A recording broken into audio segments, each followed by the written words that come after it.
amigos, eu espero que vocês estejam bem. Vocês estão acompanhando os nossos estudos no livro Desafios da Educação. Estamos abordando a obra Desafios da Educação, uma psicografia de Raul Teixeira. São 85 perguntas e respostas sobre diversos pontos do relacionamento familiar, do relacionamento na casa espírita, da educação de filhos, relacionamento conjugal, enfim. E estamos estudando as perguntas na forma sequencial, mas não estudando todas as perguntas, porque às vezes uma a gente já vai abordar junto da outra, então a gente junta as perguntas. Hoje nós vamos, como iniciamos agora a fase da adolescência, os vídeos anteriores, o último a gente fez uma introdução na adolescência. Quem está acompanhando viu que o último a gente fez uma introdução na adolescência, os anteriores a gente veio abordando a infância. Mas veja, na adolescência, nós vamos pegar aqui a partir da pergunta número 13, e olha a pergunta que o Raul Teixeira faz para o espírito de Camilo. A partir de que momento os pais devem ter uma conversa sobre sexo com seus filhos? E até que ponto deve ir a revelação? A partir de que momento os pais devem ter uma conversa sobre sexo com seus filhos e até que ponto deve ir a revelação? Então veja, nós vamos pegar alguns trechos da resposta e vamos dissecar essa resposta e vocês vão acompanhar muitas coisas desse movimento aqui. Vocês vão ver um vídeo nosso que se chama Forças Sexuais da Alma. Nós temos 2 vídeos no YouTube. Todos 2 têm o mesmo nome, Forças Sexuais da Alma. O primeiro a gente fez no grupo espírita lá em Colatina, no Espírito Santo. E o primeiro, Forças Sexuais da Alma, é uma palestra de mais ou menos 1 hora. A gente dá uma pincelada geral sobre a questão da sexualidade. Um outro vídeo é um seminário, uma conversa, um bate-papo com os pais, que seria como conversar com os filhos sobre sexo, como entender a sexualidade dos adolescentes e nas nossas relações familiares, afetivas, conjugais. Então, o segundo vídeo é um seminário de 2 horas e alguma coisa, 2 horas e 20, 2 horas e 40. Então, tem a palestra e tem o seminário abordando este tema. Nesse movimento do seminário, nós utilizamos essa pergunta também e ali a gente disseca ainda com mais cuidado, mas nós vamos trazer as mesmas observações. Quando eu falo mais cuidado é porque a gente aprofundou mais na resposta, contando a história, mas eu vou trazer para vocês terem uma ideia de como o espírito de Camilo coloca para a gente sobre esse momento da conversa dos pais com os filhos sobre a questão sexual. Então, vamos lá. Olha só alguns detalhes da resposta de Camilo. Os pais e outros educadores devem referir-se com a naturalidade que o fenômeno exige. Então veja, referir-se com naturalidade, então já é uma dificuldade nossa. Ele fala os pais e outros educadores. Isso não é responsabilidade apenas dos pais, é responsabilidade maior ainda dos pais. Mas educadores, instrutores, evangelizadores, coordenadores de movimento de juventude, de movimento infantil, evangelização da criança, esse movimento de educação sexual, eu vou até trocar o termo e eu vou acrescentar aqui informação sexual, porque educação, ela vem de casa. A informação, isso que eu estou passando para vocês aqui, é informação e não educação. Educação do grego significa desenvolver um potencial. Informação é a gente trazer o conhecimento para que a pessoa trabalhe o potencial. Então, eu não estou desenvolvendo o potencial em vocês, então eu não estou educando vocês. O Camilo não está nos educando, ele está nos informando. O professor, ele não tem a função de educar, ele tem a função de informar. Os pais vão trabalhar na educação. Quando nós falamos de sexualidade, nós estamos falando de informação. Os pais e outros educadores das crianças vão informar essas crianças, vão informar os jovens como lidar com a questão sexual. Quando eu estava dando aula para adolescentes, trabalhando com ensino médio, eu trabalhei no colégio Dom Cabral, para quem é daqui de Belo Horizonte, conhece o colégio, durante alguns anos eu trabalhei ali com ensino médio e depois eu fui para a Universidade Católica, já trabalhando com os jovens caminhando para a fase adulta, e aí já entrando na fase adulta, trabalhando lá no curso de História, no curso de Ciências Biológicas, trabalhando com Psicologia da Educação, trabalhando com Psicologia da Adolescência, e no ensino médio, trabalhando com a formação de professores, no antigo magistério, né, que ainda existia na década de 90, depois final de 90 que eu fui para a Universidade Católica. Hoje eu não estou envolvido mais com sala de aula, mas quando eu estava lá, jovens que eram alunos do colégio colocaram para mim porque eu trabalhava com o chamado científico e trabalhava com o magistério. Então, a gente trabalhava com formação moral, mas para o científico, eu trabalhava com eles falando sobre vícios, falando sobre dependência química, falando sobre relacionamento de amizade, falando sobre anticonceptivos, sobre doenças venéreas, sobre o relacionamento sexual, em qual momento que ele deve acontecer, movimento de fecundação. Então, eram várias aulas programadas durante o ano, eu trabalhava com científico. O magistério, que eram 2 salas de magistério, que eram só mulheres. As meninas falaram: "Senhor professor, a gente está sabendo que você está falando para os científicos sobre esse tema, mas com a gente você fica falando sobre psicologia da educação. Por que você não fala conosco a respeito desse tema?" Eu falei assim: "Gente, é porque para o científico está programado. Os temas que estão previstos para os científicos são esses temas. E falando de religião, dos tipos de religião. Ah, mas a gente gostaria que você falasse sobre esse tema para nós também. Mas vocês não acham melhor pedir à professora de biologia? Porque a professora de biologia, ela vai falar dentro da aula de biologia, o corpo feminino." Veja, eu estou falando de adolescentes. E aí elas falaram assim: "Não, mas a gente tem mais liberdade de te perguntar do que perguntar para ela. A gente tem mais liberdade de conversar com você do que estar conversando com ela. Ela é muito fechada, ela não dá abertura, ela não foge do tema. Se a gente pergunta alguma coisa fora, ela fala: não é o nosso momento nessa aula. Então, se você puder programar, programei." Conversei com a supervisora e aí nós fizemos uma janela em meio ao tema da psicologia da educação e falamos a respeito de intimidade sexual, relacionamento sexual, quando que ele deve acontecer, o movimento de preparação dos jovens, como que precisa estar o relacionamento dentro das nossas concepções morais, afetivas e emocionais. Então, nós aprofundamos nesse tema, trazendo um caráter de naturalidade. Porque, veja, naquela função ali, eu estava como educador. Educador daquele que está informando, não daquele que está educando. Porque eu não vou conviver no dia a dia com alunos. Eu tenho aquele tempo de sala de aula. Depois eles podem nos procurar, e aí eu falo para os educadores especificamente, tirar uma dúvida aqui, trazer alguma questão dali, mas depois eles levam isso para a vida.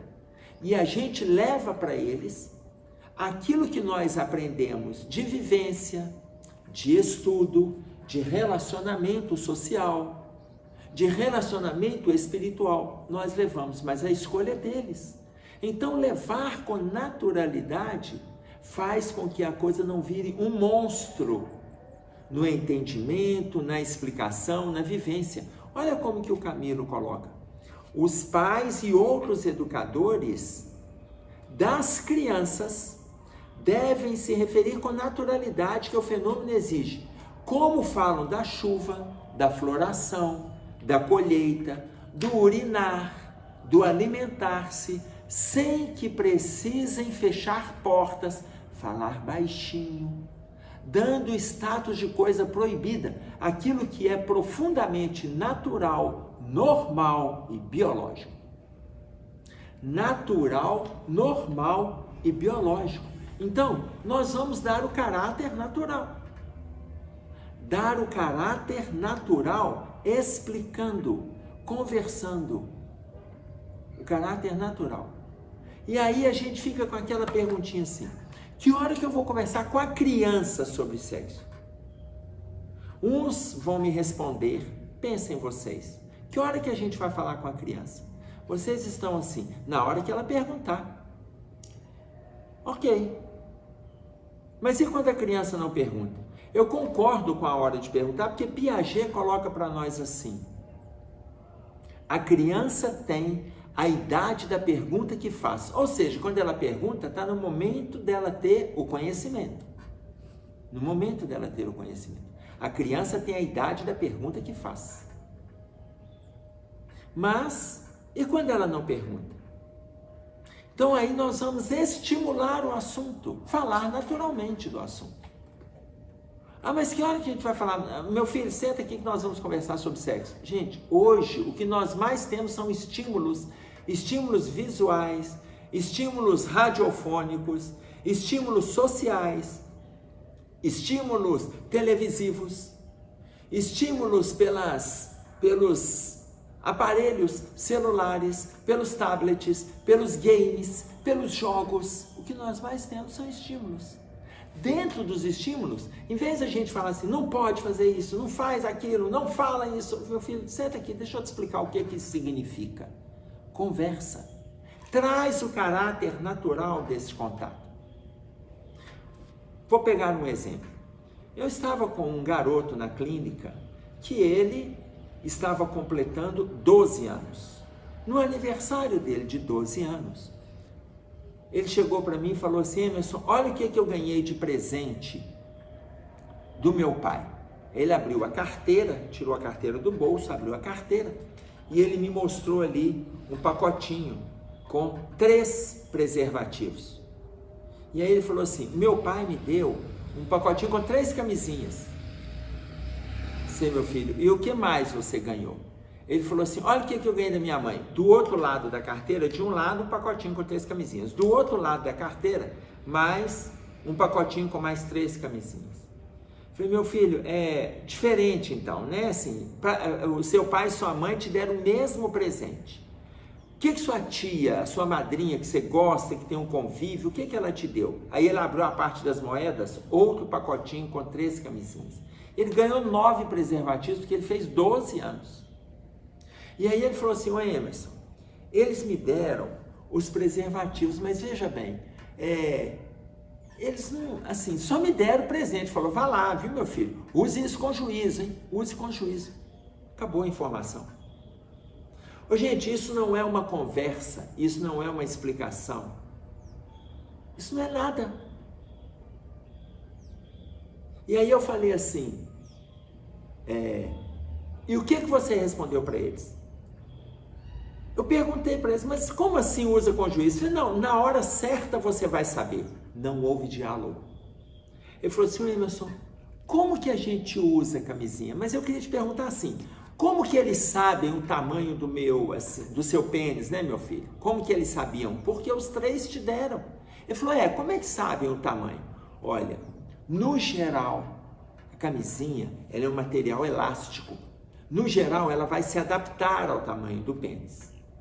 Então, nós começamos a conversar sobre sexualidade, sobre envolvimento afetivo, fraternal, e isso é sexualidade. Começamos a conversar sobre sexo, contei para ele uma história sobre sexo. Então, vou trazer para vocês de onde eu tirei a referência. Mas, contei para ele a história e nós começamos a conversar. Eu levei de um livro que se chama, a referência é essa, o livro se chama Um Papo Chocante. Ele é de um autor que é Álvaro Ottoni de Menezes. Um papo chocante conta a história de uma garota. Aos seus 7, 8 anos, ali não fala a idade. Se vocês tiverem acesso à história, vai ser ótimo. Eu não vou contar a história para vocês, embora ela esteja no nosso seminário que nós fizemos referência no início. Eu não vou contar a história do livro. Ela estende um pouco para não ficar cansativo o vídeo, mas ela vai colocar para nós as dúvidas que ela tem, conversa com a mãe adia as respostas, e no momento que ela tem um contato com a avó, ela fala com a avó sobre as dúvidas dela. Quando ela pergunta para a avó sobre as dúvidas, a avó fala assim: filha, hoje nós temos um piquenique, e nesse piquenique eu vou bater um papo com você, tudo sobre nascimento, sobre intimidade sexual, eu vou conversar com você. E a avó vai trazendo um arcabouço de conhecimento no entendimento da criança. E aí volta aquela informação inicial. Qual idade que a gente deve conversar? Pode ser quando a criança pergunta? Pode, a criança tem a idade da pergunta que faz. Mas pode ser também quando nós estamos observando e a criança apresentando o seu interesse. Porque se ela apresenta o interesse, ela pode apresentar o interesse pelos vídeos, pelos eletrônicos, aliás, pelos eletrônicos, pela visibilidade que o eletrônico está apresentando para ela. Ela não te pergunta, mas ela está atenta. Você vem chegando de fininho, você está vendo o que ela está pesquisando, aprofundando. Olha a curiosidade aparecendo ali. Mais do que isso, vocês vão ver a colocação do Espírito de Camilo, que ele traz para a gente esse movimento. Depois eu volto na nossa historinha, quando ele fala assim: a melhor fase será aquela em que a criança já está convivendo com outras crianças mais vivas ou muito informadas. Porque muitas vezes ela vem com palavreados, com gestos, coisas trazidas da escola, da rua, do seu ambiente. Ela também está pedindo para nós conhecimento. Se nós somos educadores, nós vamos levar conhecimento. Aí eu citei para vocês o livro Um Papo Chocante.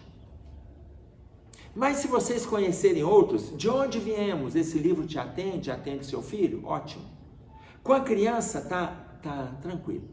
Mas e o adolescente? E aí eu estou citando esse ponto.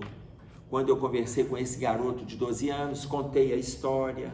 Mas como ele era imaturo nesse envolvimento, porque 12 anos os meninos já estão sabendo muitas coisas. Então, se nós pudermos começar antes, tratando com naturalidade, vai ficar mais fácil. Quando chegar 12 para eles, não vai ser monstro nenhum. Se tiver dúvida, eles vão conversar. Então, tratemos com naturalidade. Vocês vão ver isso lá no vídeo, no livro Um Papo Chocante. Conversei com esse garoto. E as dúvidas que ele foi apresentando, ele me perguntava, eu respondia. Chamei os pais para conversar na semana seguinte. E perguntei aos pais por que eles deram. Primeiro, olha só, os pais entraram na sala para a gente conversar no consultório. O pai entrou todo envaidecido, viu meu filho?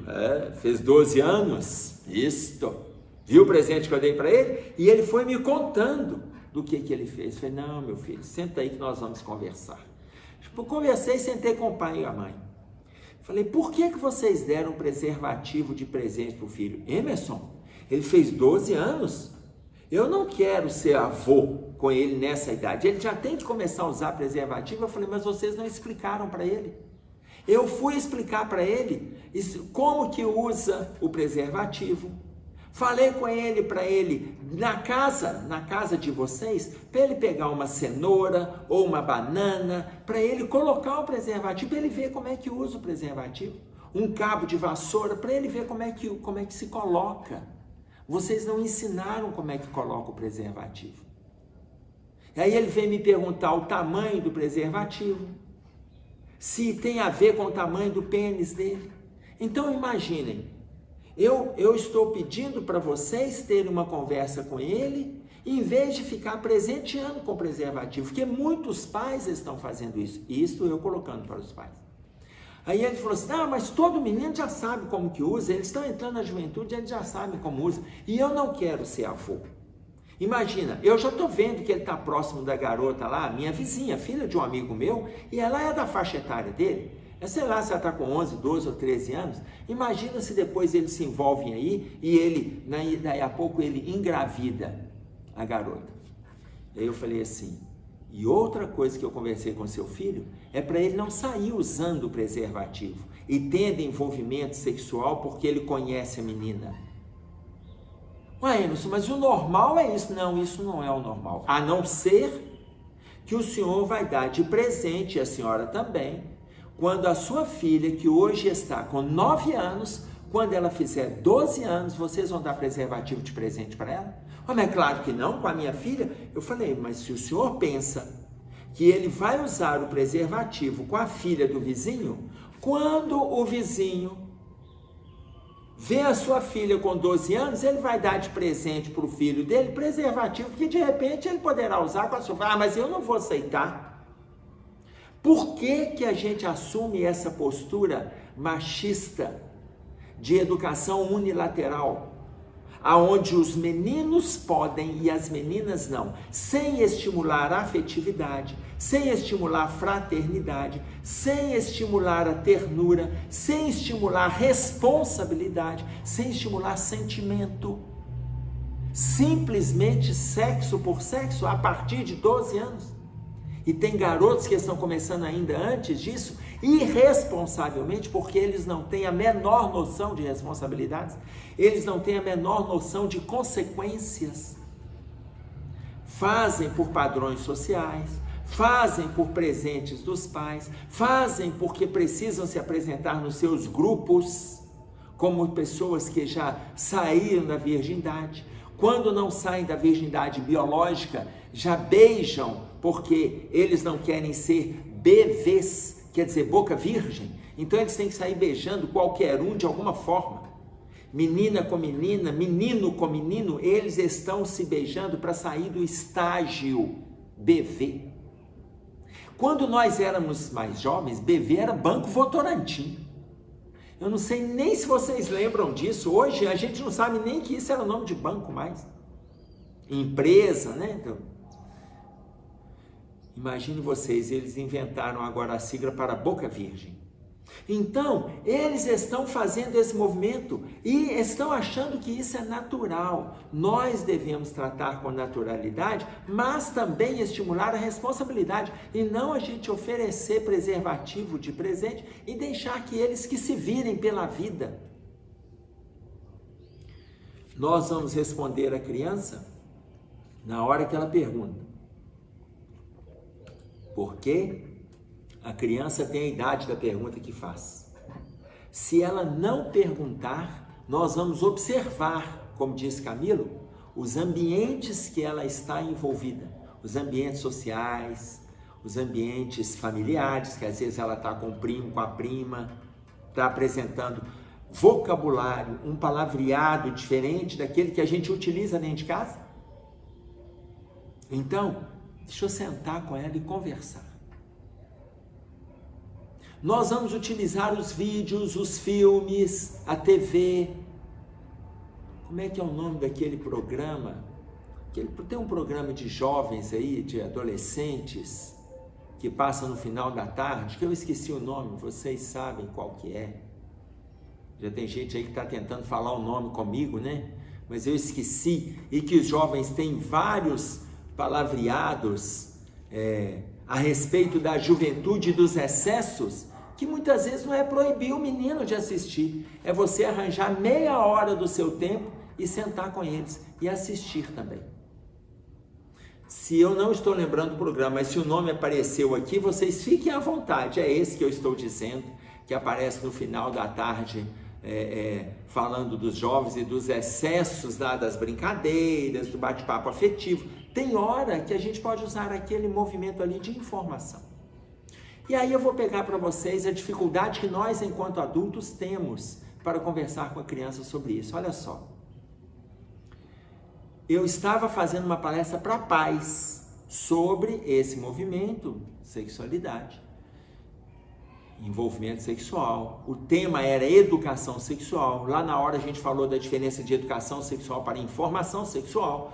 conversamos, fiz a introdução, contei a história, como conversar com a criança, utilizei as referências do livro Um Papo Chocante, usei as ilustrações que o livro traz para nós. É muito rico de informações a obra, muito simples de entendimento o livro, muito simples. Na hora que eu falei, gente, nós vamos entrar na adolescência, alguma dúvida? Silêncio sepulcral no auditório. Algum pai, alguma mãe tem dúvida? Ninguém falou nada. Aí lá no meio eu vejo uma criança levantar a mão assim, que ela estava com a mãe. Na hora que ela levantou o dedinho dela, a mãe chegou, bateu no dedinho dela lá. Eu falei, pode deixar, minha senhora, deixa seu filho falar. Não, ele vai falar, mas ele vai falar bobagem. Eu falei assim, que o nosso tema é bobagem. Deixa o seu filho falar, não tem problema não. Ela falou, pode? Pode. Aí o menino olhou para mim e falou assim, posso? Pode, meu filho, pode falar. O menino chegou com o dedinho dele ainda levantado, ele abaixou o dedinho e falou assim, Emerson, o que é orgasmo? E aí eu senti, como que eu vou explicar para esse garoto orgasmo? E aí na hora que me veio assim, e agora? Eu vi a expressão dos pais ali, como quem disse, agora eu quero ver você sair dessa. E a mãe com aquela cara, eu te falei que era para ele ficar calado, mas você falou que podia falar. E nisso, enquanto eu vi aquela expressão facial ali me rodeando, eu perguntei para Deus, eu falei assim, Senhor, o filho é teu, me ajuda, o que eu respondo para ele? Mas na hora me veio a intuição, garoto de 9 anos. Eu falei assim, meu filho, sabe quando a pessoa está muito apertada para fazer xixi, mas está muito apertada e de repente vai lá e faz? Ele falou assim, sim. Eu falei, é muito melhor do que isso. Na hora que eu respondi, o povo começou a rir, o menino olhou para mim e falou assim, entendi. E aí ficou só essa explicação. Está muito apertado para fazer xixi, de repente vai lá e faz? Orgasmo. Como que eu ia explicar para ele que é uma ação fisiológica construída a partir de um estímulo sensorial, a partir de um estímulo causal no sistema nervoso central, quando a gente tem toques, pensamentos direcionados para o sexo oposto, para o mesmo sexo, dependendo das nossas vinculações.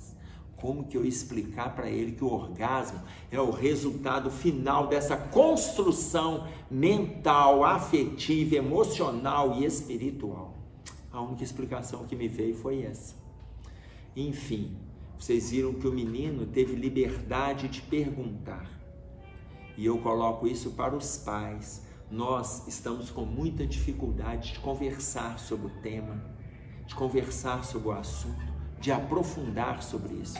Eu ainda, embora já estamos no tema da adolescência, eu ainda estou abordando como que a criança pergunta, porque estamos nos preparando para entrar nesse movimento com o jovem. Se a gente trata o assunto com naturalidade, com a criança, eu dou abertura, eu preparo a juventude para nós abordarmos esse tema também. Porque, olha, a explicação que o Camilo traz dentro do tema da adolescência, ele diz assim, esta revelação não deverá seguir além do nível intelectual e do amadurecimento psicológico que a criança apresenta para nós. Mas veja, tem pessoas que estão com 12, 13, 14 anos, mas que não têm maturidade de aprofundamento. Tem aqueles que estão com 8, 9, 10 e já estão maduros para entender aquilo que a gente quer dizer. Vocês estão entendendo isso aí? Então, ele coloca que nós devemos tratar com naturalidade. Depois ele diz assim, quando se fala da voz, da visão, da floresta, do mar, fala-se com tamanha tranquilidade e naturalidade que não passa pela mente do comentarista fazer chacota com qualquer um desses assuntos. Por que as pessoas fazem chacota, ironizam com a questão sexual? Se a gente fala naturalmente sobre as questões da natureza, fala naturalmente sobre a importância do alimento que está na mesa, fala naturalmente sobre o envolvimento afetivo com alguém, por que na hora do sexo a gente tem que fazer colocações agressivas, irônicas ou pejorativas? Uma coisa é fazer uma brincadeira para trazer o tema, trazer a pessoa ao tema, para a gente aprofundar naquilo ali, sem as conotações graves que já carrega a mente da criatura. Nós não precisamos disso. Então, nós estamos fazendo uma introdução, por quê? Porque nós vamos entrar na adolescência, e aí, se eu fiz essa conversa com a criança, eu preciso me preparar para fazer essa conversa com o jovem. Se com a criança a gente precisa tratar de forma natural, o mesmo respeito deve acontecer com o jovem. O mesmo natural respeito deve ser mantido sobre o assunto da questão sexual, com as crianças, mas também com os adolescentes, com qualquer indivíduo a quem se pretenda instruir, ou seja, informar. Nós precisamos tratar com a mesma naturalidade. E aí me vem uma questão, nós vamos fechar este tema da introdução, que é que normalmente os pais perguntam assim: a gente pode tomar banho fugindo um pouquinho da questão sexual, mas está me vindo aqui, eu quero que a gente aborde isso. A gente pode tomar banho com os nossos filhos, até qual idade? Tomar banho junto, tomar banho pelado. Olha, eu coloco que quando é criança, 2 anos, 3 anos, 4 anos, 5 anos, você está conversando ali e se traz a menina para tomar banho com o papai, ou o menino tomar banho com a mamãe, qualquer pergunta ali está dentro do natural. Mas depois disso, 7, 8, 9, a gente coloca para não acontecer, a não ser que haja apenas o assunto e a gente vai conversar depois, mas o tomar banho sozinho, não, para não estimular a mente deles para outras situações que as convenções sociais estimulam na visibilidade. Então a gente não precisa de fazer isso. Já está com 7, está com 8, está com 9? Não. Mas está com 4, está com 5, está com 3. A gente vai tomar o banho junto ali e eles vão perguntar. Então a criança de 4 anos vai perguntar assim: mamãe, de onde é que eu vim? E ela vai falar: da barriga da mamãe. Ela não precisa de citar fantasias. Nós somos de uma época que falava para a gente umas 7 fantasias. Da barriga da mamãe. Se ele tiver com 3, 4, 5 anos, ele se contenta com essa resposta. Quando ele tiver com 7, 8, se ele vai fazer a mesma pergunta, ele vai falar assim: mamãe, se eu vim da sua barriga, se eu nasci daí, ele vai perguntar assim: como é que eu entrei? Aí vem a história do livro Um Papo Chocante. Eu estou citando esse porque eu acho um livro rico de informações na simplicidade com que ele traz o assunto. Se vocês conhecerem outros, fiquem à vontade. Então, se ele pergunta: se eu saí daí, como é que eu entrei? E aí nós vamos contar a história com total responsabilidade, mas com total naturalidade com que o assunto nos diz. E aí sim, ele tendo essas informações na fase infantil, eu não preciso de sair presenteando com 12 anos para entrar na adolescência com preservativo. E aí nós vamos entrar na adolescência. Sabe em qual momento? Nós vamos entrar na adolescência no nosso próximo vídeo, nessa mesma pergunta, porque por aqui nós vamos encerrar com a fase infantil e já dando um pulinho na adolescência. Viram tanto que está difícil a gente entrar especificamente na adolescência? Esse é o nosso caminho. Aguardem e a gente vai vir com mais informações, ok? Um abraço a todos, até breve, se Deus quiser, fiquem com Deus.